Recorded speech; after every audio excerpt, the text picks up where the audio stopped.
Hello दोस्तों, आज के इस वीडियो में हम बात करेंगे energy rich compound and biological importance of high energy phosphate compounds in biological system. Certain compounds of hydrolysis yards energy. In biological system में कुछ ऐसे कंपाउंड होते हैं जिनकी जब हम हाइड्रोलिसिस करते हैं तो वो फ्री एनर्जी देता है, एनर्जी प्रोड्यूस करता है। एनर्जी रिच कंपाउंड और high energy compound are the compound which possess sufficient free energy to liberate at least 7 calorie per mole at pH 7.0। तो एनर्जी रिच कंपाउंड और हाई एनर्जी कंपाउंड ऐसे compound होते हैं जो liberate करते हैं at least 7 calorie per mole at pH 7। The compound which liberate less than 7 calorie per mole are refer to as low energy compound. जो 7 calorie per मोल से कम liberate कर रहा है उसे लो एनर्जी कंपाउंड कहते हैं। Energy rich compound possess acid anhydride bond most phosphorus anhydride bond which are formed by the condensation of two acidic group और related compound. जो एनर्जी रिच कंपाउंड होते हैं वो मोस्टली कंटेन करते हैं एसिड अनहाइड्राइड बॉन्ड जो कि मिलके बना होता है condensation of two acidic group और related compound. Two acidic group के कंडेंसेशन से मिलकर बना होता है। These bond are refer to as high energy bond since the free energy liberated when these bonds are hydrolysed. इसे हम हाई एनर्जी बॉन्ड कहते हैं, जबकि इसमें जो फ्री एनर्जी है सो लिबरेट होती है जब हम इस बॉन्ड का हाइड्रोलिसिस करते हैं। द सिंबल, ये जो सिंबल है इसे यूज किया जाता है रिप्रेजेंट करने के लिए high energy bond.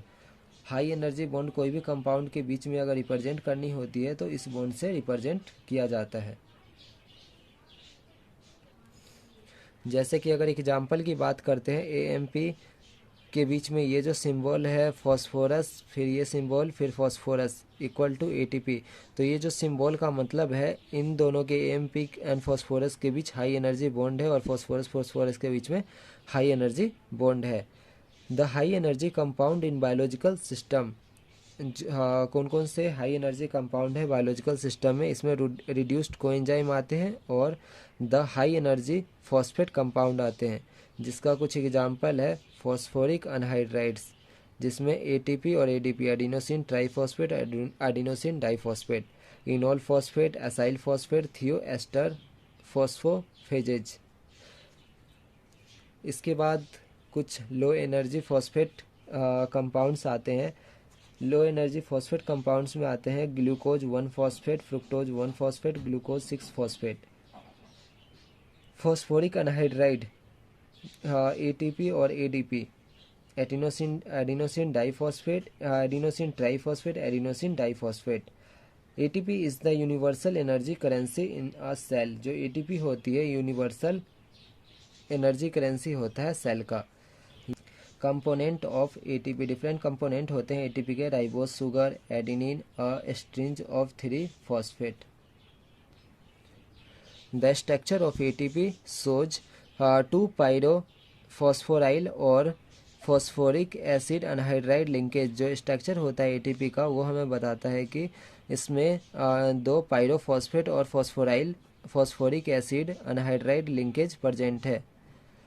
It has large negative free energy of hydrolysis. This is because of strain in the bond of the reactants due to electrostatic repulsion. In a cell, ATP and ADP form a complex with magnesium ion to form their divalent and monovalent complexes. Cell के अंदर जो ATP और ADP होता है ये magnesium के साथ complex form करता है, और जो ATP होता है जब मैग्नीशियम ये डाइवेलेंट कंपाउंड फॉर्म करते हैं, और जबकि ADP जब मैग्नीशियम के साथ अटैच्ड होता है तो ये मोनोवैलेंट कॉम्प्लेक्स फॉर्म करता है। The hydrolysis of ATP yards a large decrease in free energy date is जो गिव्स 7300 जो कैलोरीज पर मोल इनकी डिक्रीज होती है फ्री एनर्जी। दिस फैक्ट में B attributed to the structure of ATP. The electron of the phosphate in PO phosphate जो double bond से attach है ऑक्सीजन के साथ, have a tendency to be drawn towards the electronegative oxygen, therefore oxygen attains a partial negative charge and the phosphorus a partial positive charge। ये जो oxygen और phosphorus के बीच ये जो ऑक्सीजन है स्लाइटली नेगेटिव और फॉस्फोरस जो है पॉजिटिव चार्ज ये कंटेन कर रहा है। It is observed that the partial positive charge exists on a adjacent phosphorus atom in ATP and ADP में। So the phosphorus atom with partial positive charge must contain adequate internal energy to overcome the electrostatic repulsion between the adjacent like charges। अब हम बात करेंगे types of cleavage of phosphate group in ATP. इसमें दो तरह के cleavage होते हैं, एक तो पायरोफॉस्फेट क्लीवेज, दूसरा ऑर्थोफॉस्फेट क्लीवेज। जो pyrophosphate bond of ATP is broken down to form AMP. जो पायरोफॉस्फेट होता है, पायरोफॉस्फेट बॉन्ड एटीपी का, वो ब्रेक डाउन करता है, फॉर्म करता है एएमपी। एटीपी प्लस H2O, ये AMP plus pyrophosphate plus 2H, pyrophosphate plus H2O 2Pi। Orthophosphate cleavage की बात करते हैं तो ATP plus H2O, ADP plus Pi plus H plus, ATP plus AMP।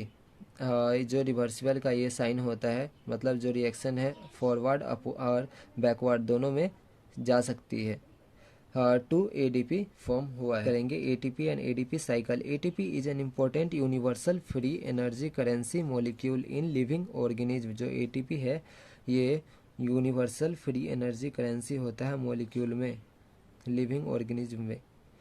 The dephosphorylation reaction of ATP to ADP an inorganic phosphate release a controlled amount of free energy। The terminal phosphate in the dephosphorylation reaction is not simply removed but instead it bound to another molecule। जो terminal phosphate होता है molecule में, so dephosphorylation reaction में हम इसे simply remove नहीं कर सकते, ये किसी अनदर मोलिक्यूल के साथ bound to another molecule.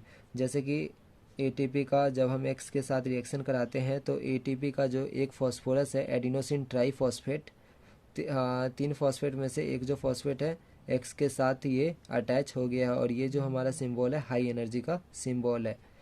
X जो है कोई भी कंपोनेंट हो सकता है, कोई भी कंपाउंड हो सकता है। तो जो एक फॉस्फेट इसके साथ अटैच हो गया और हमारे पास बच गया ADP एडिनोसिन डाईफॉस्फेट। एग्जाम्पल की बात करते हैं तो ग्लूकोज जब ATP के साथ कंबाइन होता है तो ग्लूकोज फॉस्फेट का एक इधर कॉम्प्लेक्स बन जाता है और ADP फ्री हो जाता है। The ADP and phosphorus thus produce can be recycled to make the ATP in the process of cellular respiration. ADP is recharged to ATP by the addition of phosphate group and input of additional energy. ठीक है दोस्तों, अगर आपको video अच्छी लगे तो video को like करें। अभी तक चैनल को सब्सक्राइब नहीं कर रखा है तो चैनल को सब्सक्राइब कर ले, क्योंकि इस चैनल पे इस तरह की वीडियो आपको समय समय पर मिलती रहेगी। धन्यवाद।